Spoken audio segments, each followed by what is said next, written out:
በስመ ስላሴ በስመ አብ ወወልድ ወመንፈስ ቅዱስ አሃዱ አምላክ አሜን። ሰላም እግዚአብሔር አምላክ ምስኩላትኩም ይኹን። ስድራ እግዚአብሔር አምላክ ከመይ ሓዲርኩም ከመይ ውዕልኩም? ኣነ እግዚአብሔር ይመስገን ክብሪ ይስፋሕ መድኃኔዓለም ኣቦይ። ከምቲ ኣነ ጽቡቕ ዘለኹ ዝወዓልኩ ድማ ጽቡቕ ክትህሉ ናይ ኩሉ ግዜ ተስፋይን ትምኒተይን እዩ። አሜን። ስንክሳር ዘወርሃ ሐምለ ዕለት 22 ስንክሳር ድሰምዕ ዘንብብ ፍቅሪ ጎይታ ኣብ ልቡ ይዕንብብ ሓለዋን ጸሎትን ተራዳእነትን ናይ ቅዱሳን ድማ ይረክብ። ዝክረ ጻድቅ ለዓለም የሉ ዝክሪ ናይ ጻድቅ ንዓለም ይዝነብር። ካብ ኩሉ ክፉእ ዘበለ ክትድሕኑ ንቅዱሳን ተማሕፀኑ አሜን። በስመ አብ ወወልድ ወመንፈስ ቅዱስ አሐዱ አምላክ አሜን።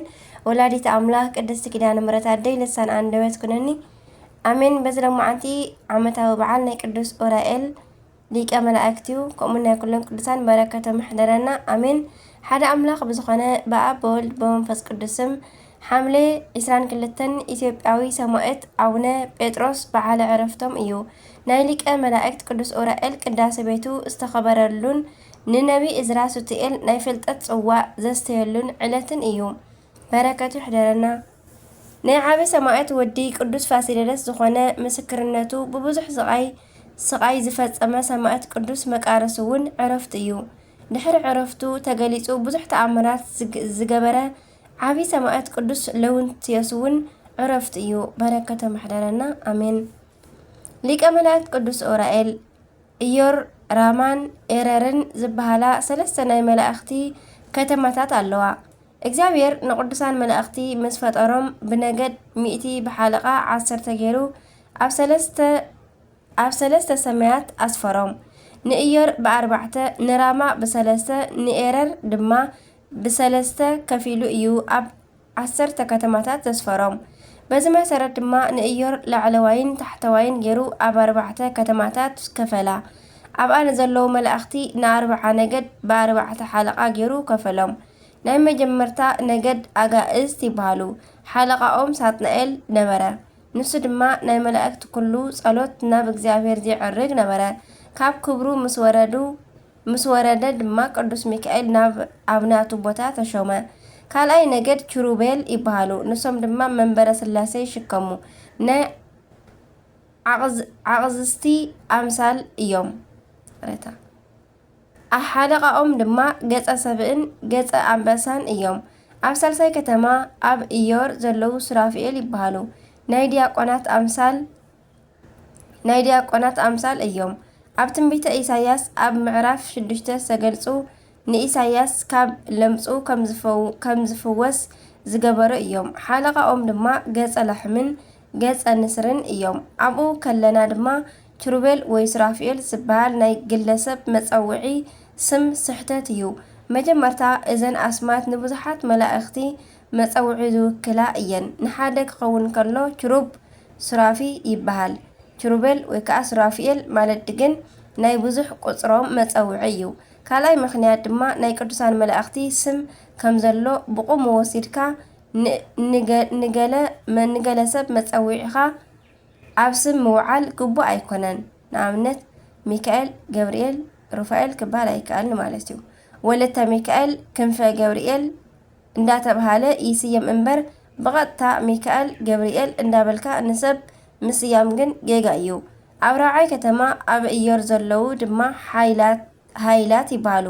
ናይ እሳት ሰይፊ ሒዞም ኣብ ቅድሚ ስሉስ ቅዱስ ዝቆሙ እዮም። ብመንፈሳዊ ህይወት ንዘዝሓሉን ንዝደኸሙን ክርስቲያን ዘባራትዑ እዮም። ሓለቃኦም ድማ ቅዱስ ሚካኤል እዩ። ደጊሙ ድማ እግዚአብሔር ኣብ ራማ ንዘለዉ መላእክቲ ን30 ነገድ ብ3 ሓለቃ ገይሩ ከፈሎም። ናይ መጀመርታ ኣርባብ ይበሃሉ። ናይ ስላሴ እልፍኝ ከልከልቲ እዮም።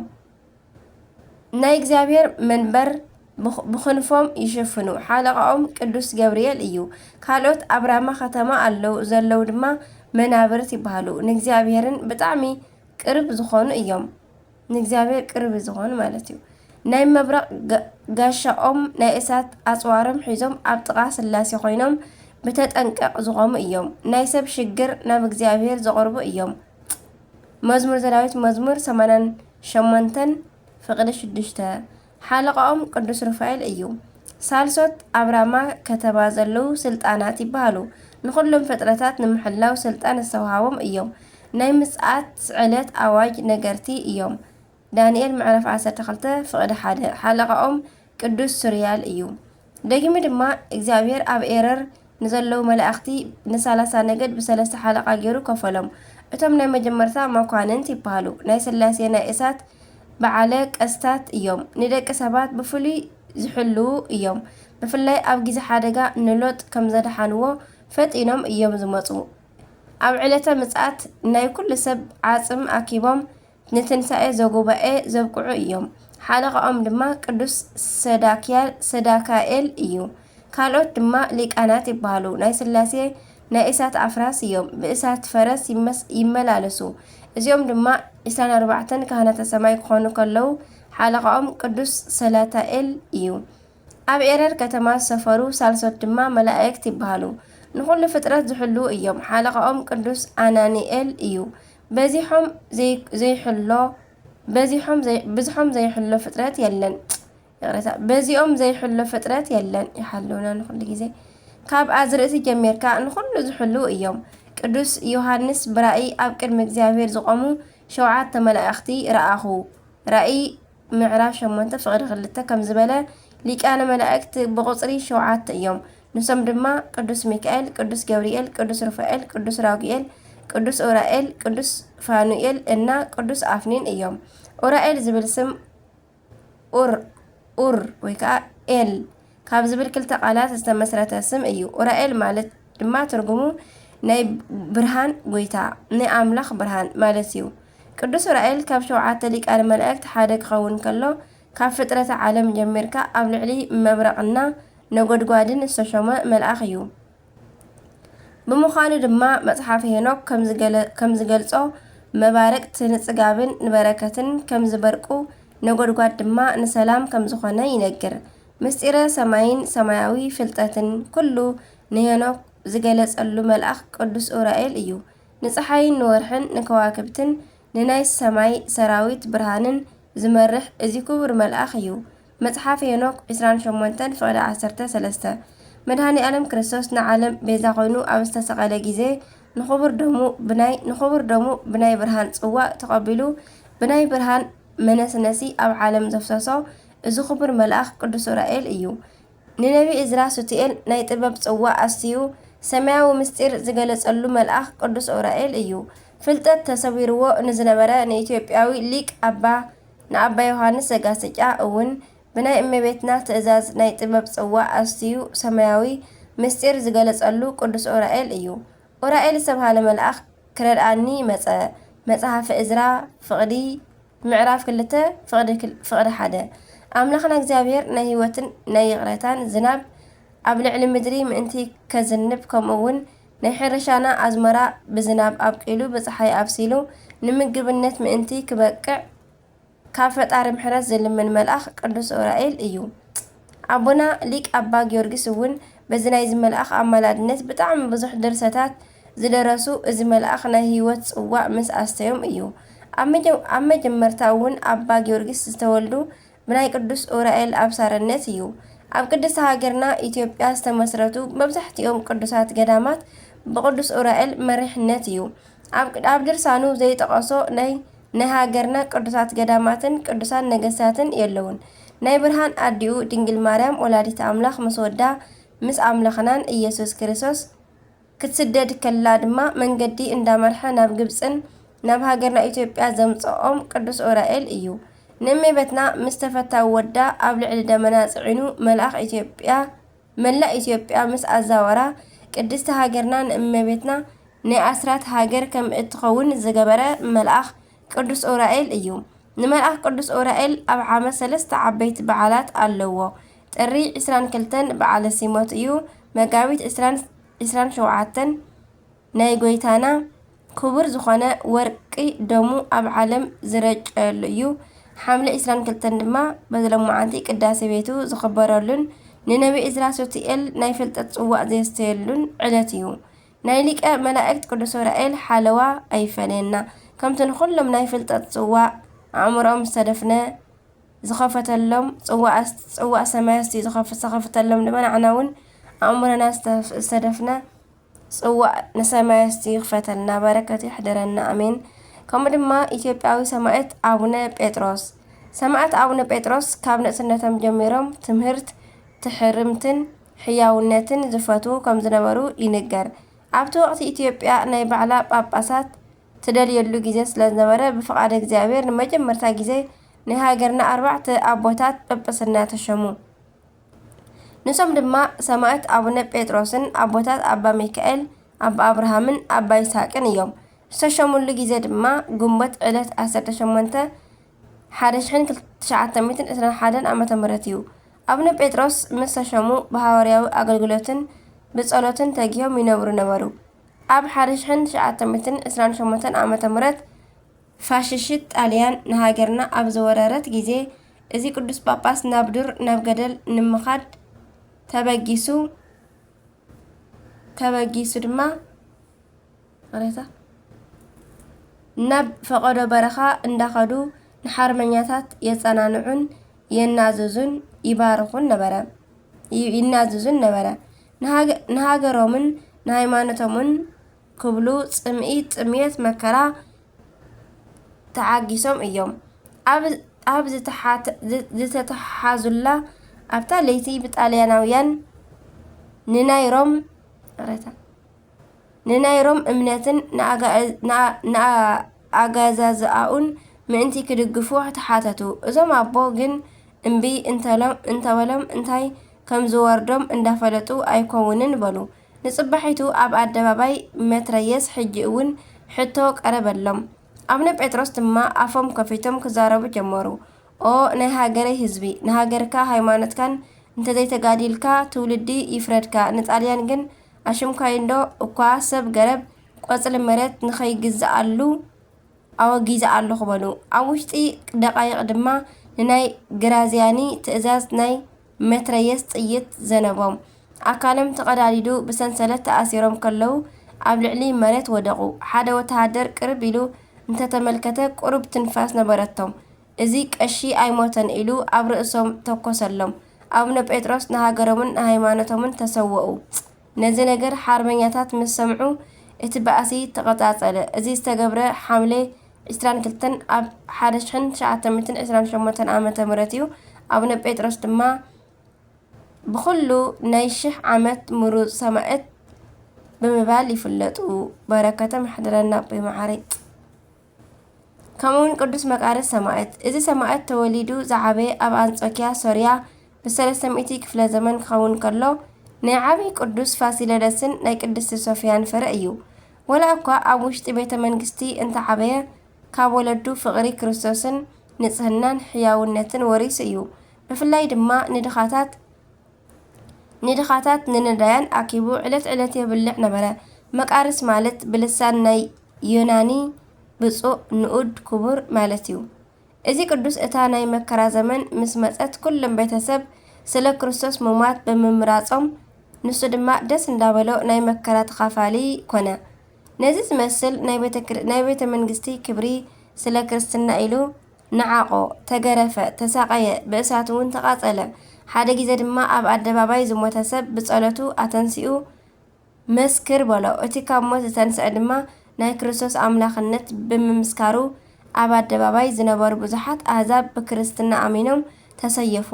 ንቅዱስ መቃርስ ግን ብዙሓት ሰቀይዎ። በዛ መዓልቲ ድማ ክሳዱ ቆረጽዋ። ቅዱስ ቆስጠንጢኖስ ድማ ንዓጽሙ ኣፍሊሱ ኣብ 400 ክፍለ ዘመን ብስሙ ቤተ ክርስቲያን ሃነጸሉ። በረከቱ ይሕደረና። ከምኡውን ቅዱስ ለውንቲዮስ ሰማዕት እዚ ቅዱስ ዝተወልደ ኣብ ተመሳሳሊ ዘመን ምስ ናይ ቅዱስ መቃርስ ክኸውን ከሎ ሃገሩ ጠራብሎስ ትበሃል። ኣብቲ ወቅቲ ብወተሃደርነት ነቶም ነገስታት የገልግሎም ነበረ። ድንግል መልክዑ ዝመልኣሉ መንእሰይ ስለ ዝነበረ ብሰባት መጎስ ነበሮ። ንሱ ግን ወላ እኳ ወተሃደር እንተኾነ ጾምን ጸሎትን የዘውትር ነበረ። ብፍላይ ድማ ናይ ዳዊት መዝሙር እንዳመላለሰ ይጽልዮን ይፈትዎን ነበረ። ኣዘራርብኡ ብመንፈስ ቅዱስ ጨውነት ዝመቀረ ስለ ዝኾነ ንብዙሓት የዕርኽቱ ካብ ክሕደት ናብ ሃይማኖት ካብ ክፍኣት ናብ ሕያውነት መሊሱ እዩ። ናይ መከራ ዘመን ኣብ ዝመጸ ግዜ ብጋህዲ ናይ ክርስቶስ ስም ይሰብኽ ነበረ። ክፍኣት ሰባት ከሲሶሞ ኣብ ቅድሚ መኮንን ኣብ ዝቐረበ ግዜ ኣይፈርሐን ወተሃደራቱ ኣብ መሬት ኣውዲቖም እንዳገረፉ ደሙ ከም ጎርፍ እንዳተቐድሐ ንሱ ግን ይዝምር ነበረ። ኣብ መጨረሻ ድማ ስለ ፍቕሪ ክርስቶስ በዛ መዓልቲ ክሳዱ ተሰየፈ። ቅዱስ ለውንቲዮስ ብጣዕሚ ተኣምረኛ ሰማዕት እዩ እሞ ብእምነት ንጸዋዓዮ። በረከቱ ይሕደረና ኣምላክ ቅዱስ ለውንቲዮስ ይምሓረና፣ ጸሎቱ ይርዳአና፣ አሜን። እግዚአብሔር ዓጽመ ሰማዕታት ብዓጽመ ሰማዕታት ይሓልወና፣ ካብ ናይ ሰማዕታት ጽንዓት ጸጋ በረከት ይክፈለና፣ አሜን። ሐምሌ 22 ዝኽበሩ ዓመታዊ ናይ ቅዱሳን በዓላት ድማ አቡነ ጴጥሮስ ሰማዕት ኢትዮጵያዊ፣ ቅዱስ መቃርስ ሰማዕት ወዲ ፋሲለደስ፣ ቅዱስ ለውንቲዮስ ክቡር ሰማዕት፣ አባ አንጦንዮስ አበ መነኮሳት ቅዳሴ ቤቶም፣ ቅዱስ መርካሎስ። ወርሓዊ በዓላት ድማ ቅዱስ ዑራኤል ሊቀ መላእክት፣ ቅዱስ ሉቃስ ወንጌላዊ፣ ቅዱስ ደቅስዮስ ናይ እመቤትና ፈታዊ፣ አባ ጳውሊ የዋህ። እምበኣርከስ ዘይግለጽ ክዱን ዘይፍለጥ ድማ ስውር የልቦን እሞ ኣይትፍርሕዎም። ብጸልማት ዝነገርክኹም ብብርሃን ተዛረብዎ፣ ኣብ እዝንኹም እትሰምዕዎ ኸዓ ኣብ ልዕሊ ናሕሲ ኮንኩም ስበኽዎ። ነቲ ነፍስን ስጋን ኣብ ገሃነም ከእቱ ዝከኣሎ ደኣ ፍርሕዎ እምበር ነቶም ንስጋ ዝቐትሉ ንነፍሲ ግና ክቐትልዋ ዘይከኣሎም ኣይትፍርሕዎም ይብል ማቴዎስ ምዕራፍ 10 ፍቕዲ 26። በረከተ ምሕደረና አሜን። ናይ ዕለት 22 ሐምለ ቅዱሳን ስንክሳር ኣብዚ ይፍጸም። በስመ አብ ወወልድ መንፈስ ቅዱስ አሐዱ አምላክ አሜን። ከምኡ ድማ ናይ 23 ስንክሳር ንቕጽል። ሓደ አምላክ ብዝኾነ ብአብ በወልድ በመንፈስ ቅዱስም ሐምለ 23 ንጎይታና ጎኑ ብኹናት ዝወግኦ ድሓር ግን ናይ ጎይታና አምላኽነት አሚኑ ስለ ስሙ ሰማዕት ዝኾነ ቅዱስ ለንጊኖስ ዕረፍት እዩ። ናይ አንጾኪያ ዓባይ ሰማዕት ቅድስቲ መሪና ዕረፍታ እዩ። እዛ ቅድስቲ ኣዴና ናይ ትውልዲ ሃገራ አንጾኪያ ክኸውን ከሎ ቤተሰባ ድማ ኣምለኽቲ ጣዖት ነበሩ። ከምኡውን ኣቦኣ ዳኪዎስ ናይ ጣዖታት ካህናት ሓለቓ ነበረ። እንተኾነ ግን ንሳ ብክርስቶስ ኣሚና ኣብ ዘመነ ዲዮቅልጥያኖስ ኣብ 15 ዕድመኣ ብሰማዕትነት ዝዓረፈት ቅድስቲ እያ። ኣዲኣ ብንእስነታ ስለ ዝሞተታ ብሞግዚት ዘዕበየታ ካልእ ሰበይቲ እያ። ክርስትና ብዝግባእ እንዳምሃረት የዕበየታ እሞ እታ ሞግዚት ሓላዊት ኣባጊዕ ስለ ዝነበረት ናብ ጓስነት ክትከይድ ከላ ድማ ሒዛታ እንዳኸደት ሃይማኖት ትምህራ ናይ ሰማዕታት እውን ታሪክ ትነግራ ነበረት። ኣሚና ተጠሚቓ ክርስትና ምምስካር ክትጅምር ከላ ጣዖት ዘምልኽ ዝነበረ ኣቦኣ ጸልኣ፣ ከም ጓሉ ድማ ኣይርእያን ነበረ። ምስታ ሞግዚት ኣባጊዕ ንምሕላው ኣብ ዝወፀት ግዜ ናይቲ ሃገር ገዛኢ ኣብ መንገዲ ስለ ዝረኣያ ብልቡ ተመነያ። ንዓኣ ሒዞም ምእንቲ ከምፅሉ ንወተሃደራቱ ለኣኾም። ቅድስቲ መሪና ግን ነቶም ወተሃደራት ክርስቲያን ከም ዝኾነትን ንክርስቶስ እውን ዝተሓፀየት መርዓት ከም ዝኾነትን ነገረቶም። ናይቲ ዓዲ ሓላፊ ንወተሃደራቱ ብሓይሊ ምእንቲ ከምፅእሉ ደጊሙ ኣዘዞም። ምስ ኣምፅዋ ሰበይቲ ምእንቲ ክትኮነኒ ንሱ ንዘምልኾ ጣዖት እውን ምእንቲ ከተመልኽን ሓተታ። ቅድስቲ ኣዴና መሪና ግን ንኣምላኽ ብፍጹም ከምዘይትኽሕድን ሕቱ እውን ከምዘይተቐበሎን ነገረቶ። ትደልዮ ነገር ኩሉ ከም ዝህባን ሰበይቲ እንተኾይናቶ ድማ ኣብ ግዝኣቱ ኩሉ ከም እትኸብርን እንዳነገረ እንተለመና እውን ንሳ ግን ኣብ ልዕሊ ክርስቶስ ዘለዋ ጽንዓት እምነት ብምዝራብ ብፍጹም እሺ ከም ዘይትብሎ ነገረቶ። ድሕሪኡ እቲ ሓላፊ ሓሪቑ ብሓይሊ ክትኣምን ትኽእል እያ ብምባለት ንወተሃደራቱ ብጽኑዕ ግርፋት ምእንቲ ከሰቒይዋ ኣዘዞም። ወተሃደራት ድማ ብሓፂን ዘንጊ ገይሮም ሰብነታ ስጋብ ዝቆስል ገረፍዋ። ንሳ ድማ ከማይ ደማ ድማ ከማይ ኣብ ልዕሊ ምድሪ ይፈስስ ነበረ። ኣብ ልዕሊ ናይ ሰብነታ ቁስሊ ድማ ኮምጣጤ ወይ ከዓ ብጣዕሚ ዘቃፅል ጨው ሌሙን ብሓደ ገይሮም ብምቕባእ ንስቃያ ኣበርትዑላ። ንሰብነታ ድማ ቆራረፅዎ። ናብ ጎይታና ኣብ ጸለየት ግዜ ግን ነዚ መከራ ኩሉ ብትዕግስቲ ምእንቲ ክትቅበል ይኽእላ ነበረ። ኣብ እስር ቤት ከላ ድማ ቅዱስ ሚካኤል መጺኡ ንዝቆሰለ ሰብነታ ፈወሰላ። ኣብ ውሽጢ እስር ቤት ከላ ጎይታና ናብ ሰማይ ወሲዱ ናይ ጻድቃን ናይ ሰማዕታትን መሕደሪ ኣርእዩ ናብቲ እስር ቤት መለሳ። ናይቲ ሃገር ሓላፊ ካብ እስር ቤት ኣውፂኡ ንወተሃደራቱ ድማ ኣብ ልዕሊ መንኮራኹር ሰቒሎም ምእንቲ ክቆራርጽዋ ኣዘዞም። ንሶም ድማ ስግኣ ተኸታቲፉ ኣብ ልዕሊ መሬት ስጋብ ዝወድቕ ኣሰቐይዋ። ብሰማዕትነት ተዓርፈሉ ጊዜኣ ገና ስለ ዝነበረ ስጋብ ሞት ዝተኣመነትሉ ኣምላኽ ንመልኣኽ ቅዱስ ሚካኤል ልኢኹ ዝተጥሓነ ስግኣ ከም ናይ ቅዱስ ጊዮርጊስ ህይወት ሂቡ ካብ ሞት ኣተንስኣ። ኣብ እስሪ ቤት ኣብ ጸሎት ከላ ሰይጣን ብዘፍርሕ ገጅፍ ገበል ኣምሳል ገይሩ መጺኡ ኣፉ ከፊቱ ወሓጣ። ኣብ ውሽጢ ከብዲ ገበል ኮይና ብመስቀል ምልክት ኣማዕቲባ ምስ ጸለየት እቲ ገበል ኣብ ክልተ ተሰንጢቑ ሞተ። ንሳ ግን ካብ ከብዲ ገበል ወፂኣ ብህይወት ተረኸበት። ካልኣይ ጊዜ ድማ ብጸሊም ሰብ ኣምሳል ንሰይጣን ረኣየቶ። ንገጻ ድማ ብመስቀል ምልክት ኣማዕቲባ ናብኡ ኸይዳ ብርእሱ ሒዛ ቀጥቀጠቶ። ጎይታና ድማ ንቕዱስ ዕፀ መስቀሉ ምስ ጻዕዳ ርግቢት ለኣኸላ። ብመስቀል ጌራ ኣብ ልዕሊ ደቂ ሰባት ዝገብሮ ክፉእ ስራሕ ስጋብ ዝገልጸላ ምእንቲ ከይንቀሳቐስ ብምልክት መስቀል ኣሰረቶ። ሰይጣን ድማ ናይ ምድራዊ ድልየት ጽቡቕ ይኹን ክፉእ ንዝሙት ንሓሶት ንስቂ ዝፍጽም ኣነ እየ እንተዘይ ኣሸኒፈ ድቃስን ስንፍናን ብምምጻእ ይቃወሞ። በዚ ምኽንያት ድማ ኣይጽልይን ንኣምላኹ ድማ ስለ ሓጢኣቱ ይቕረታ ኣይሓትትን በማለት መለሰላ። ስጋብ ሕጂ ኣብ ልዕሊኣ ዝበጽሐ መከራታት ኩሉ ኣብ ሰባት ሓዲሩ ዘሳቕያ ዝነበረ ንሱ ንምዃኑ ነገራ። ጓል 15 ዓመት ጎርዞ ቅድስቲ መሪና ድማ ዓለም ንዘንቀጥቅጥ ኣጨናቒ ናይ ጥንቲ ጸላኢ ካብ እግዚኣብሔር ብዝረኸበቶ ብናይ ኣምላኽ ሓይሊ ኣንቀጥቀጠቶ። ብሓይሊ ድማ ናብኣ ደጊሙ ምእንቲ ከይቀርብ ብስም ክርስቶስ ኣባረረቶ።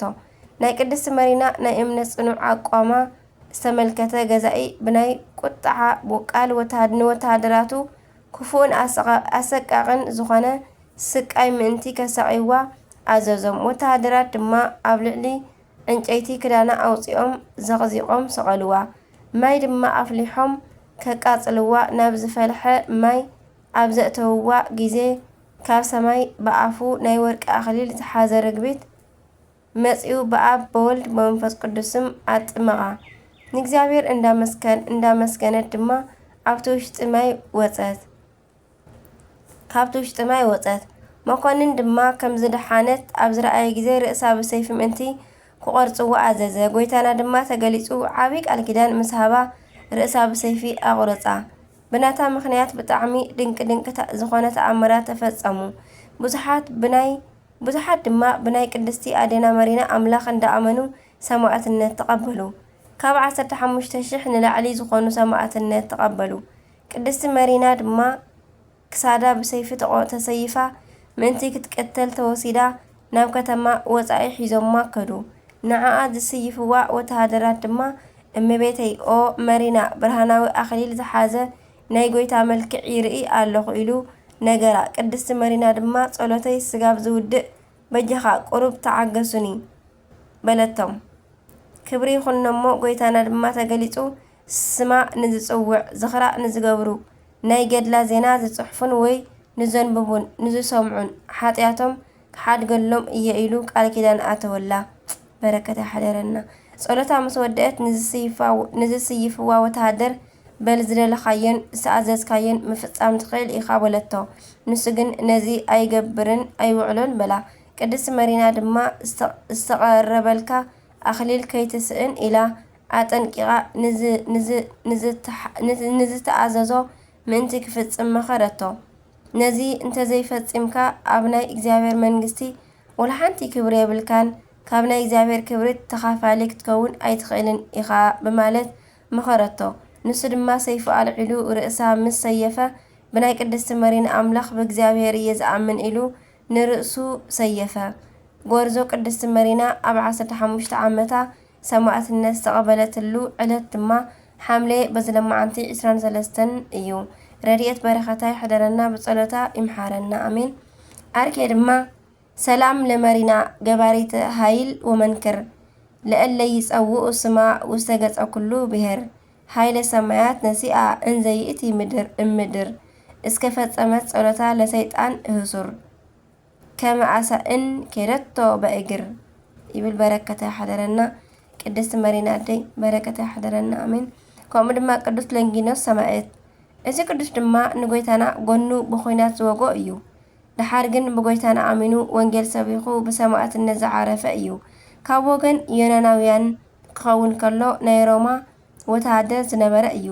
ጲላጦስ ንጎይታና ምእንቲ ክሰቕልዎ ንኣይሁድ ይሕሊፉ ክህቦ ከሎ እዚ ለንጊኖስ ካብ ውሽጢ ናይ ጲላጦስ ጭፍራታት ሓደ ስለ ዝነበረ ናይ ጎይታና ስቃይ ርእዩ ምስ ክፉእ ግብሮም ከተሓባበር ስለዘይደለየ ካብቲ ከባቢ ሃዲሙ ርሒቑ ነበረ።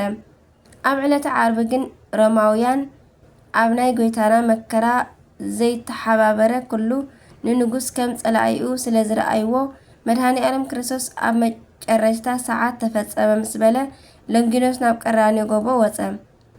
ሮማውያን ናይ ክልቲኦም ሸፋቱ የዕጽምቲ ምስ ሰበሩ ለንጊኖስ ድማ መቸም እንተመይቱ ኣይጎድኦን እየ ኢሉ ሓሲቡ ንናይ ጎይታና ጎኑ ወግኦ።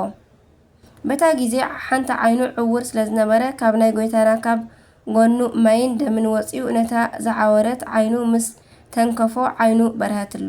በዚ ነገር ድማ ብጣዕሚ ተገሪሙ እንዳተሓጎሰ እቲ ዝኾነ ኩሉ ምስትውዓል ጀመረ። ጎይታና ንቅድስ ነፍሱ ብፍቓድ ምስ ፈለየ ነቲ ዝተፈጸመ ተኣምራት ዘከረ። ትንሣኤ ጎይታና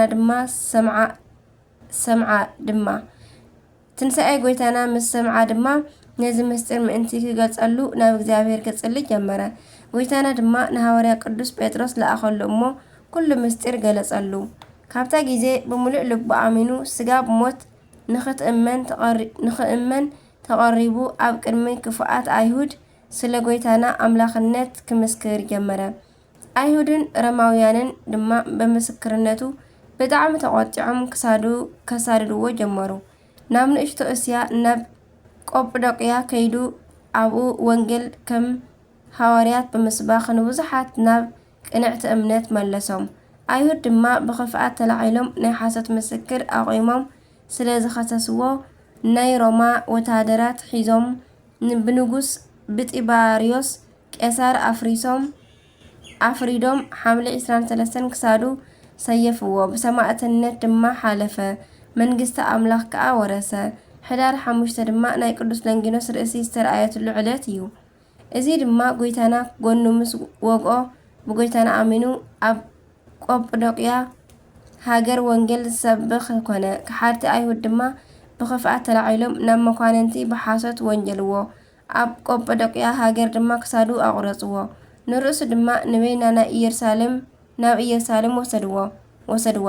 ብምስክርነቱ ዝቐንኡን ዝሓረቑን ኣብኡ ዝነብሩ ኣይሁድ ድማ ኣብ ዝረኣይዎ ጊዜ ብጣዕሚ ተሓጒሶም ካብቲ ከተማ ወፃኢ ኣብ ሓደ ኮረብታ ቀበርዋ። ድሕሪ ብዙሕ መዓልቲ ድማ ብቅዱስ ለንጊኖስ ስብከት ዝኣመነት ሓንቲ ሰበይቲ ኣብ ቆጵዶቅያ ሃገር ርእሱ ካብ ዝቆረጽዋ ጊዜ ጀሚራ ኣብ ዝተቆረጸለት ቦታ ቆይማ ስሊኡ ትበክ ነበረት። ድሕሪ ጊዜ ድማ ይዒንታ ዓወረ። ናይ ጎይታና መቃብር ንምስላም ተላዒላ ምስ ወዳ ናብ ኢየሩሳሌም መጸት እሞ ኣብ ዝበጽሐት ጊዜ ድማ ወዳ ሞታ። ኣብ ሓዘን ከላ ድማ ናብ ሃገራ መሪሑ ዝወስዳ ስለ ዝሰኣነት መሪር በኽያ ደኺምዋ ደቀሰት። ደቂሳ ከላ ድማ ቅዱስ ለንጊኖስ ምስ ዝሞተ ወዳ ኮይኑ ብራእይ ረኣየቶ። ርእሱ ተቐቢራትሉ ዘላ ቦታ ድማ ነገራ እሞ ከይዳ ምእንቲ ከተውፅኦ ኣዘዛ። ናብቲ ቦታ ከይዳ ምስ ፈርሓረቶ ድማ መዓዛኡ ብጣዕሚ ጥዑም ዝኾነ ናይ ጨና መዓዛ ወፀ። እዛ ኣማኒት ሰበይቲ ድማ ናይ ቅዱስ ለንጊኖስ ርእሲ ናብ ዘላቶ ቦታ ምስ በጽሐት ዓይኒ ዓብይ ብርሃን ተገለጸላ። ይዒንታ ድማ በርሀላ። ናይ ቅዱስ ለንጊኖስን ርእሲ ናይ ወዳ ስጋን ሒዛ ናብ ሃገራ ወሲዳ ኣብ ዝወቀበ ቦታ ኣንበረቶም። እዚ ተኣምር ድማ ሕዳር 5 ዝተፈጸመ እዩ። ኣርኬ ሰላም ለለንጊኖስ ዘሂሩት ኣምላክ ቀጸበቶ ለጴጥሮስ ረድእ ከመ ይትወከፍ ትምህርቶ ከመ እየሃስብ ቦቱ ዘኩናት እዱ ርግዘቶ ብሃጣዊኢሁ ለዘኢፈቀዶ ሞቶ ምህረቶ እሰብህ ወኣዲ ትዕግስቶ። ናይ ቅዱስ ለንጊኖስ ረድኤት በረኸት ይሕደረና ብጸሎቱ ድማ ይምሓረና። በዛ መዓልቲ ናይ ኣብጥልማዎስ በዓል እዩ። በረከቱ ምስ ኩላትና ይኹን ንዘለዓለም አሜን። ሐምሌ 23 ዝኽበሩ ዓመታዊ ናይ ቅዱሳን በዓላት ቅድስቲ መሪና አዴና ዓባይ ሰማዕት፣ ቅዱስ ለንጊኖስ ሐዋርያን ሰማዕትን፣ ቅዱስ ኣብጥልማዎስ። ወርሓዊ በዓላት ድማ ልበ አምላክ ቅዱስ ዳዊት፣ ቅዱስ ጊዮርጊስ ሊቀ ሰማዕታት፣ ነቢየ ጽድቅ ቅዱስ ሰሎሞን ንጉሰ እስራኤል፣ አባ ጢሞቴዎስ ገዳማዊ፣ ቅዱስ ዳንኤል ነቢይ፣ አባ ሳሙኤል፣ አባ ስምዖን፣ አባ ገብርኤል። ናይ ጎይታ ኢየሱስ ናብ ጎይታ ኢየሱስ ምስ መጹ ግና ድሮ ከም ዝሞተ ርእዮም መሓኹልቱ ኣይሰበርዎን። ሓደ ካብቶም ወተሃደራቱ ግና ጎድኑ ብኹናት ወግኦ። ብኡ ከዓ ደምን ማይን ወፀ። ነዚ ዝረአየ መስከረ። እቲ ምስክሩ ከዓ ሓቂ እዩ። ንስኻትኩም ምእንቲ ክትኣምኑ ድማ ንሱ ሓቂ ከም ዝመስከረ ይፈልጥ እዩ። እዚ ዝኾነ ከዓ እቲ ካብኡ ሓደ ዓጽሚ እኳ ኣይክሰብሩን እዮም ዝብል ጽሑፍ ምእንቲ ክፍጸም እዩ። ካልእ ጽሑፍ እውን እቶም ዝወግእዎ ክርእይዎ እዮም ዝብል ኣሎ። ዮሃንስ ምዕራፍ 19 ፍቕዲ 33። በረከቶም ይሕደረና። ናይ ዕለት 23 ስንክሳር ድማ ኣብዚ ይፍጸም። በረከት ናይ ኩሎም ናይ ለንጊኖስ ናይ ቅድስቲ አዴና መሪና ምስ ኩላትና ይኹን አሜን። ከም ድማ ሐምሌ 24 ንጅምር። በስመ አብ ወወልድ መንፈስ ቅዱስ አሐዱ አምላክ አሜን። ሓደ አምላክ ብዝኾነ በአብ በወልድ በመንፈስ ቅዱስም ሐምሌ 24 ዓብይ ሰማዕት ቅዱስ አባኖብ ብብዙሕ መከራ ሰማዕትነቱ ብዓወት ፈጸመ። ምስኡ ድማ 190,000 ደቂ ማሕበሩ ብሰማዕትነት ዓረፉ። ጣና ክብራ ቅዱስ ገብርኤልን ገዳም ዝመስረቱ ንአቡነ ዘዮሃንስ ዕረፍቶም እዩ። በረከቶም ምስ ኩላትና ህዝበ ክርስቲያን ህዝበ ዓለም ይኹን አሜን። ሰማዕት አባኖብ ሰማዕት ዘታሕታይ ግብጽ አባኖብ ካብ ደቡባዊ ግብጺ ካብ ንሒሳ ገዳም ዝተረኸቡ ሰማዕት እዮም። ካብ ዝውለዱ ኣብ 5 መዓልቶም መልአኽ መጺኡ ከዘራርቦም ከሎ ወለዱ ርእዮም ብኣንክሮ እንዳረኣዩ ይዕበይዎም። ምግባር ሃይማኖቶምን ብጣዕሚ ጽኑዕ ዝኾነ ተጋድሎኦምን ኣቢልዎም እምበር ገና ወዲ 12 ዓመት ህፃን እዮም። ዝነበርዎ ዘመን ናይ ክርስቲያን ደም ከም ማይ ዝፈሰሉ ኣብ ናይ ከሓዲ ዲዮቅልጥያኖስ ዘመን ስለ ዝነበረ አባኖብ ናብ ሰማዕትነት ብፍቓዶም ከይዶም ኣብ ቅድሚ ከሓዲ ንጉስ ስለ ክርስቶስ ኣምላኽና ንምምስካር ተበገሱ። ክኸዱ ከለዉ ድማ ሓደ ጻድቕ አባ ኣይትኺድ እንተበሎም ናይ መንግስተ ሰማያት መኽፈቲ መፍትሕ ክቕበል እየ ዝኸይድ ዘለኹ ኢሎም ከዱ። ኣብ ቅድሚ ከሓድቲ ነገስታት ከዓ ናይ ኣምላኾም ክብሪ ይመስከሩ። ንዝተኣስሩ ክርስቲያን ድማ ብክርስቶስ ምእማኖም ስጋብ መወዳእታ ጸኒዖም ንዝተቐረበሎም ናይ ጽድቂ ኣኽሊል ምእንቲ ክወርሱ ይመኽሮም ነበረ። አባኖብ ድማ ናይ ወላዲኦም ሃብቲ ንድኻታት መጽዊቶም ናብ ሰማዕትነት ምስከዱ መኮንን ረኸቦም። ንክርስቶስ ክሒድካ ንጣዖት ስገድ ኢሉ መኮንን እንተሓተቶም ከንቱነቱ ነጊሮም መሃርዎ። ብብዙሕ ኣሰቃቂ መከራታት ብጣዕሚ ኣሰቀይዎም። ዝተኣዘዘ መልአኽ ድማ መጺኡ ፈወሶም። እንታይ ዓይነት ገድሊ ይጽበዮም ከም ዘሎ ድማ ነገሮም። ድሕሪኡ መኮንን ናብ ኣትሪብ ብመርከብ ሒዝዎም ክኸይድ ከሎ ኣብ ናይ መርከብ ዓንዲ ዘቕዚቑ ብምስቃል ስጋኦም ስጋብ ዝቆራረጽ ብናይ ሓፂን በትሪ ኣሰቀዮም። መኮንን ድማ ንዕኦም እንዳኣሰቀየ ንሱ ተቐሚጡ ክበልዕን ክሰትን ኣብ ዝደለየ ግዜ ክበልዕ እንተበለ እቲ ምግቢ እምኒ ኾኖ። ናይቶም ዓሽከር ዓይኒ ድማ ዓወረ። ዝተኣዘዘ መልአኽ መጺኡ ካብ ስቕላቶም ኣውሪዱ ቁስሎም ፈዊሱ ደሞም ጸረገሎም። አባኖብ ድማ ጸልዮም ንዝዓወሩ ሰባት ናይ ዓይኖም ብርሃን መለሰሎም። ምሂሮም ድማ ናብ ቅንዕቲ ሃይማኖት መለስዎም። ንሶም ድማ መስኪሮም ሰማዕት ኮይኖም ተሰየፉ። ናብ ኣትሪብ ምስ በጽሑ ድማ ንአባኖብ ምግን ስቃዩ ይጽንዓዮም ኢሎም ብሓፂን ሽንካራት ሸንከርዎም። ኣብ ናይ ሓፂን ዓራት ገይሮም ድማ ብታሕቲ እሳት ኣንደድዎም። ብመጋዝ እውን ሰንጠቕዎም። ንሰብነቶም እውን ቆራሪጾም ደርበይዎም። ግን ሕጂ እውን መልአኽ መጺኡ ኣድሓኖም። ድሕሪኡ ድማ ናብ እስክንድርያ ወሲዶም ብዙሕ ስቃይ ኣሰቃይዎም። ንመርዛማት ኣትማን እንተሃብዎም ወላ ሓንቲ ኣይተንከፍዎምን። እኳ ደኣ ሓደ ተመን ከይዱ ኣብ ናይ መኮንን ክሳድ ተጠምጢሙ ንሞት ኣብጽሖም ናይ ጥንቆላ ዝሰርሑ ሰባት ከድሕንዎ ከም ዘይክእሉ ኣብ ዝፈለጠ ግዜ ኣቦና ነቲ ተመን ካብ ክሳዱ ከም ዝወርድ ገይሮም ፈወስዎ። መኮንን ድማ ደጊሙ ብእሳት ምእንቲ ከቃጽልዎም እንተኣዘዘ እቲ እሳት ግን ከቃጽሎም ኣይከኣለን። መኮንን ንኣቦና ምስ ስቃይ ኣብ ዝተለቸዎ ግዜ ክሳዶም ብሰይፊ ምእንቲ ክቁረጽ ኣዘዘ።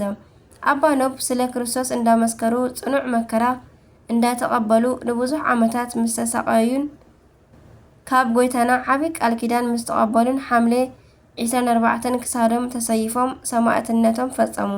1984 ናብ ኣባ ኖብ ደቂ ማሕበር እውን ኣብ ሐምሌ 24 ተሰይፎም ሰማዕት ኮይኖም እዮም። ቅዱስ ስጋኦም ናብ ገዳመ ንሒሳ ክለኣኽ ከሎ ድማ ብጣዕሚ ዓብይ ተኣምራት ተፈጺሙ እዩ። ናይ ሰማዕት ኣባ ኖብ ቤተክርስትያን ኣብ ሃገረ ኢትዮጵያ ኣብ ውሽጢ ሽዋ ቡልጋ ኢቲሳ ይርከብ። ንኣባ ኖብ ኣብ ውሽጢ መከራ ዘሎ ዝኾነ ሰብ ስሞም እንተጸዊዑ ካብ መከራኡ ፈጢኖም እዮም ዘድሕንዎ። ካብ ጎይታና ቃል ኪዳን ዝተውሃቦም ዓብይ ናይ በረከት ኣቦና እዮም። ክብሪ ይኹኖሞ ጎይታናን ኣምላኽናን ኢየሱስ ክርስቶስ ተገሊጹ ከምዚ ኢሉ ቃል ኪዳን ኣተወሉ ስጋኻ ኣብ ዘሎ ኣብኡ ብዙሕ ተኣምራት ክኸውን እዩ። ዝኽርኻ ዝገብር ብስምካ ንዝጠመዩ ዘጽግብ ንዝጸምዐ ዘስቲ ንቤተ ክርስቲያን ድማ ብስምካ መባእ ዝህብ ናይ ገድልኻ መጽሓፍ ንዝጽሕፍ ሓጢኣቱ ይቕረ ክብለሉ እየ መንግስተ ሰማያት ድማ ከውርሶ እየ ኢሉ ቃል ኪዳን ኣተወሉ። ናይ ኣባ ኖብ ረድኤት በረኸት ይሕደረና ብጸሎቶም ይምሓረና ኣሜን። ኣርኬ ድማ ከምዚ ይብል ሰላም ለኖህ እንተሰርአ እምከርሳ ለታህተ ምድር ንሂሳ መኮንን እልው ጽጉበ ኃጢአት ወአበሳ እንዘያው እያ ለስጋሁ በፍልሃተ ተይወፒሳ እንፍቅረ ክርስቶስ ይክህለ ለነፍሱ ያሳህሳ። ከምኡውን በዛ መዓልቲ ናይ ደብረ ሊባኖስ ኣባ ተክለ አዶናይን ናይ ተወልደ መድህንን ናይ ካልኦት ማሕበሮምን ዝኽሮም እዩ። በረከቶም ምስ ኩላትና ይኹን ዘለዓለም አሜን። ሰላም ለኩሙ 100 ሰማዕታት 84 ኣማእት ለቅዱስ ኖብ ማህበራኒሁ ኣበይት ከመታንግፍዋ እምዘይ ጸንሃ እሳት ትስእለኩም ነፍስየ ሃጥእት አሜን አሜን። ከምኡውን በዛ መዓልቲ ናይ ሊቀ ጳጳሳት ቅዱስ ኣባ ስምዖን ዕረፍቱ እዩ። ሰላም ለስምዖን ዘኣርአየ ሃይለ ኣዚዘ በኣንስኦ ምውት ቀሲስ እምድህረ ተገንዘ ወበእንቲአሁ ቀቲለ ኣብ መሶበ ንጉስ ኣዘዘ ኣስተስረየ ለካህናት እለ ኣእከዩ ግእዘ ወዘኣስተይዎ ዘይቀትል ህምዘ። በረከተ ማሕደረና አሜን። ከምኡውን ኣቡነ ዘዮሃንስ ጣና ክብራን ገብርኤል ገዳምን ዝመስረቱ ኣቡነ ዘዮሃንስ ኣቦኡ ዘካርያስ ኣዲኡ ሶፍያ ንእግዚአብሔር ብምእማን ዝተመስገኑ ምግባር ሃይማኖቶም ዝቐንዐ ሕያወት ክርስቲያን እዮም። ደቂ እቲ ዓዲ ድማ መኺሮም ንዘካርያስ ኣብ ልዕሊኦም ገዛኢ ሓላፊ ገይሮም ሸምዎ። ንሱ ድማ ብጽቡቕ ኣገዛዝኣ ብፍቕሪ ይመርሖም። ንሶም ከም ዓሽከር ኮኑሉ። ንሱ ድማ ስጋብ ኣማራ ጠረፍ ንደቂ ሽዋ ከም ሕያዋይ ጓሳ ኮነሎም። ዘካርያስን ሰበይቱ ሶፍያን ጽቡቕ ስራሕ ካብ ምስራሕ ኣይቋረጹን። ምጽዋት ምሃብ ካብ ገንዘቦም ከፊሎም ንእግዚአብሔር ኣስራት ምሃብን ኣይቋረጹን። ንዝተሸገሩን ንዝጠመዩን የብልዑ የስትዩ። ነዚ ክኸይድን ክምለስን ኩሉ ግዜ ይገብር ነበረ። ናይ ጎይታና ናይ ኢየሱስ ክርስቶስን ናይ ቅድስት ድንግል ማርያምን ናይ ጻድቃን ናይ ሰማዕታት ዝክር ይገብር ነበረ። ቆልዓ ድማ ስለ ዘይነበሮም ኩሉ ግዜ ንእግዚአብሔር ይምሕፀኑ ነበሩ። ሶፍያ ድማ ንጉሆ ምሸት ከምዚ እንዳበለት ትጽሊ ነበረት። መኻን ንዝነበረት ንሃና ቆልዓ ከም ዝሃብካያ ንሰበይቲ አብርሃም ንሳራ እውን ንሰበይቲ ጸጋ ዝኣብ ንእግዚአብሔርያ እውን ከም ዝሃብካየን ኦ ኣምላኸይ ከምአን ንዓይ እውን ደስ ዘብለካ ቆልዓ ሃበኒ እንዳበለት ንእመቤትና እንዳተማሕፀነት ተልቅስ ነበረት። እግዚአብሔር ድማ መጥምቀ ዮሃንስ ዝመስል ቆልዓ ኣባ ዘዮሃንስ ዝተባሃለ ቅዱስ ቆልዓ ሃቦም። ንሱ ድማ ኣብ ሽዋ ስጋብ ኣምሓራ ጠረፍ ዘብርህ መብራህቲ ኮነ። ከምኡ እውን ኣብ ጣና ሃይቅ ዝርከብ ክብራን ቅዱስ ገብርኤል ገዳምን ዝመስረትዎ እዞም ኣባ ዘዮሃንስ ዝተባሃሉ ጻድቕ እዮም። ቀፂልና ድማ ታሪኾምን ዝተዋሃቦም ኣደናቂ ቃል ኪዳንን ንመልከት። ናብ ኣባ ዘዮሃንስ ብጎይታ ተኣዚዞም ነቢ ኤልያስን ቅዱስ ዮሃንስን ኣብ ፍርቂ ለይቲ ተገሊጾም ኣስኬማን ቆቢዕን ሃብዎም። እመቤትና ድማ ተገሊጻ ናብ ደብረ ሊባኖስ ከይዶም ምእንቲ ክምንኩሱ ነገረቶም። ነቢ ኤልያስን ቅዱስ ዮሃንስን ድማ እንዳመርሑ ናብቲ ቦታ ኣብፅሕዎም እሞ 7 ዓመት ድማ ኣብኡ እንዳገልገሉ ነበሩ። ስግደቶም ድማ ኩሉ ግዜ 8,000 ነበረ። ጎይታ ድማ ኣብ ደብረ ሊባኖስ ክዓጥኑ ከለዉ ተገሊጽሎም ስምካ ዘዮሃንስ ይኹን ኢሉ ዓብይ ቃል ኪዳን ሃቦም። ደመና ድማ ተሰኪማ ወሲዳ ኣብ ቅድስቲ ሃገር ኢየሩሳሌም ኣብፅሓቶም። ኣብኡ ድሕሪ ምጽናሖም ድማ ደመና መሊሳ ኣብ ሽዋ ኣምፀቶም። ኣብ ትግራይ ንባዕሎም መንበሪ ምስ ሰርሑ ናይ ጎይታ ፍቃድ ስለ ዘይነበረ ከቢድ ሕማም ከብዲ መጾም። እታ ደመና ድማ ደራረቢት ኣብፅሓቶም። ኣብኡ ምስ በጽሑ ድማ ገብርኤልን መስቀል ክብራን ኣብ ዝበሃሉ ንእግዚኣብሔር ኣብ ዝፈቱ ሕያወት መጻምድቲ ቤት ዕረፍቲ ገበሩ። ን7 መዓልቲ ድማ ኣብኡ ቀነዩ። ድሕሪኡ ድማ መልኣኽ እግዚአብሔር ተገሊጹ ናብታ ደሴት ምእንቲ ክኸዱ ንሳ ክፍሎም ከም ዝኾነት ነገሮም። ኣባ ዘዮሃንስ ድማ ኣብታ ደሴት ብጾምን ብጸሎትን ጸኒዖም ተቐመጡ። ንፍልሖ ድማ ሰብነቶም ከም ዝምገብዎ ይገብሩ ነበሩ።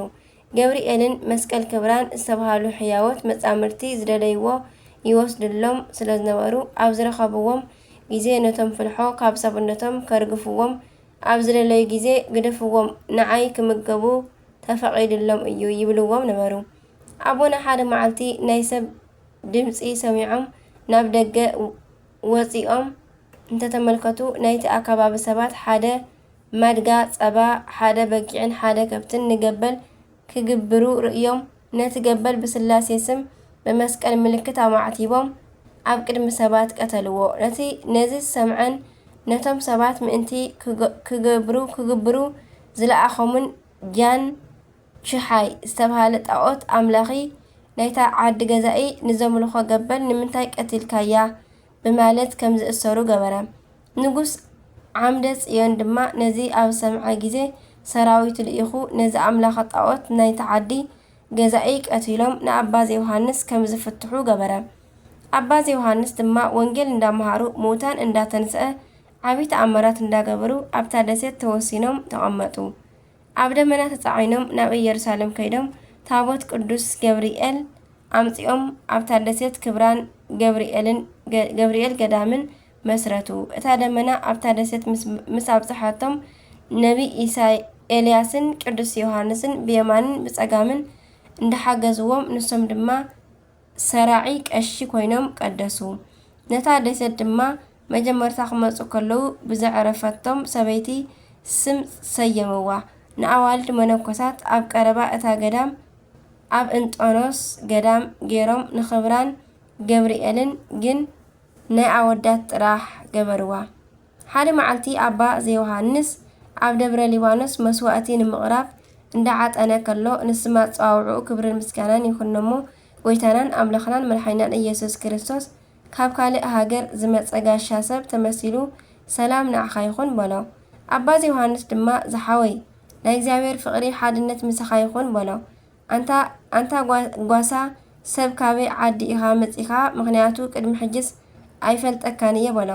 ጎይታና ድማ ፍሽኽ ኢሉ ካብ ማህፀን ኣዴኻ ገና ከይወፃኻ ኣነ ይፈልጠካ እየ በሎ። ነዚ ኢሉ ካብ መጀመርታ ስጋ መወዳእታ ዝገበረሉ ቅድሚ ምውላድን ኣቐዲሙ ዝኾነ ኩሉ ድሕሪ ምውላዱ ስጋ ብዛ መዓልቲ ዝገበረሉ ንኣቦኡ እውን ካብ ዓማፂ ካብ ናይ ጎደልያ ኢድ ካብ ሞት ከም ዘድሓነን ኩሉ ምስጢሩ ነገሮ። ነዚ ኢሉ ደጊሙ ተዘራረበ እሞ ካብ ልሙዓንቲ ንድሓር ስምካ ዘዮሃንስ ይኹን ንስኻ ናይ ዓለም ኩሉ ደስታ ኢኻ እሞ ዝበኽዩ ድማ በኣኻ ደስ ክብሎም እዩ በሎ። ብደመና ድማ ተጻዒኖም ኢየሩሳሌም በፂሖም ታቦተ ቅዱስ ገብርኤል አምጽኦም ኣብ ክብራን ገብርኤል የእትዮም ኣብኡ ክነብሩ ከለዉ ብጣዕሚ ኣሪጎም ስለዝነበሩ ርእሶም ናብ ምድሪ ኣጎንቢሶም ይኸዱ ነበሩ። ድሕሪኡ ሓምለ ዕለት 10 ናብ ዓብይ ኣጥቢያ ክጽልዩ ከለውን ብግንባሮም ናብ ምድሪ ክሰግዱን ንስማ ጸዋውዑ ስግደት ዝግብኦ ጎይታና መድሃኒና ኢየሱስ ክርስቶስ ሚካኤልን ገብርኤልን ኣኸቲሉ መጺኡ ፍትወይ ኦ ኣባ ዘዮሃንስ ካብ ድኻም ናብ ዕረፍቲ ካብ ሕማም ናብ ህይወት ካብዚ ዓለም ዓይኒ ናብ ዘይረኣዮ እዝኒ ናብ ዘይሰምዖ ሓጎስ ደስታ ናብ ዘለዋ ገነት ምእንቲ ክዕርፈካ ናባኻ መጻእኹ በሎ።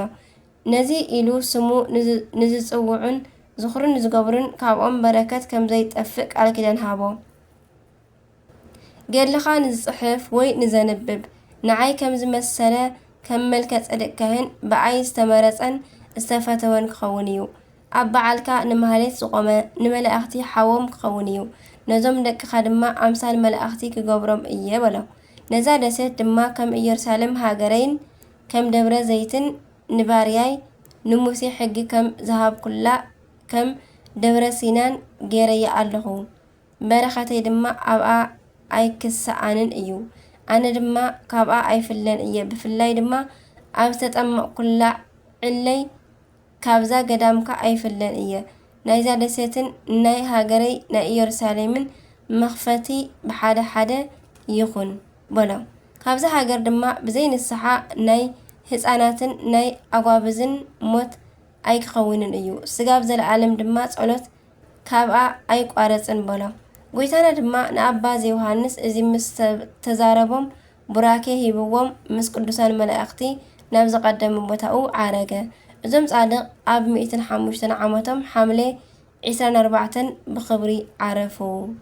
ናይ ኣባ ዘዮሃንስ ረድኤት በረኸቶም ሕደረና ብጸሎቶም ይምሓረና ኣሜን። ሓምለ 24 ዝኽበሩ ዓመታዊ ናይ ቅዱሳን በዓላት ድማ ኣቡነ ዘዮሃንስ ጻድቅ ዘክብራን ኢትዮጵያዊ፣ ቅዱስ ኣባ ኖብ ሰማዕት 190,000 ሰማዕታት ናይ ኣባ ኖብ ማሕበር፣ ኣባ ተክለ ኣዶናይ ዘደብረ ሊባኖስ፣ ኣቡነ ተወልደ መድህን ኢትዮጵያዊ፣ ኣባ ስምዖን ጻድቅ ሊቀ ጳጳሳት፣ ቅድስቲ ክብራ መስቀል ክብራ ዘእንጠኑስ ኢየሱስ። ወርሓዊ በዓላት ድማ ቅዱስ ኣቡነ ተክለ ሃይማኖት፣ ቅዱስ ኣጋቢጦስ ጻድቅ ኤጲስቆጶስ፣ ቅድስቲ እምነ ክርስቶስ ሰምራ፣ ቅዱስ ቶማስ ዘመርዓስ፣ ቅዱስ አብላሪዮስ ዓብይ፣ 24 ካህናተ ሰማይ ሱራፊኤል፣ ቅዱስ ኣባ ሙሴ ጸሊም ኢትዮጵያዊ። ኣነ እውን እቲ ኣብ ኢየሱስ ክርስቶስ ዘለኩም እምነትን ንኹሎም ህዝቢ ኣምላኽ ዘለኩም ፍቕርን ካብ ዝሰምዕ ጀሚረ ኣብ ጸሎተይ እናዘከርኩኹም ምእንታኹም ካብ መምስጋን ኣብ ክረ ኣይፈልጥን። ኤፌሶን ምዕራፍ 1 ፍቕዲ 15 ከም ዝብል በረከት ናይ ኩሎም ቅዱሳን ኣቦታትናን ኣዴታትናን ድማ በረከቶም ይሕደረና ኣሜን። ዝወደቐ ዝነጠበ ኩሉ ድማ ብኣፈ ቅዱሳን ትጓህ መላእክቲ ተኣረምለይ ስንክሳር ድሰምዕ ዘንብብ ፍቕሪ ጎይታ ኣብ ልቡ ይዕብብ ሓለዋን ጸሎትን ተረዳእነትን ናይ ቅዱሳን ድማ ይረክብ ኣሜን ወኣሜን። ወለ ኩሎም መላእክቲ ሰማይ ኣቡነ ዘበሰማያት ይትቀደስ ስምከ ትምጻእ መንግሥትከ ወይኩን ፈቃድከ በከመ በሰማይ ከማሁ በምድር ሲሳየነ ዘለለ ዕለትና ሀበነ ዮም ህድግ ለነ አበሳነ ወጌጋየነ ከመ ንሕነኒ ንህድግ ለዘአበሰለነ ኢታብአነ እግዚኦ ውስተ መንሱት አላድኅነነ ወባልሐነን ኩሉ ኩይስ መዚአከ ይእቲ መንግሥት ኃይሉ ስብሐት ለዓለመ ዓለም አሜን። በሰላም ቅዱስ ገብርኤል መልአክ እግዝእትየ ማርያም ሰላም ለኪ ድንግል በድናቸው ድንግል በስጋኪ እመእግዚአብሔር ጽባኦት ሰላም ለኪ ብሩክት አንቲ እምአንስት ወብሩክ ፍሬ ከርሥኪ ተፈሥሒ ፍሥሕት ኦ ማርያም ምልዕተ ጸጋ ምልዕተ ውዳሴ ምልዕተ ሞገስ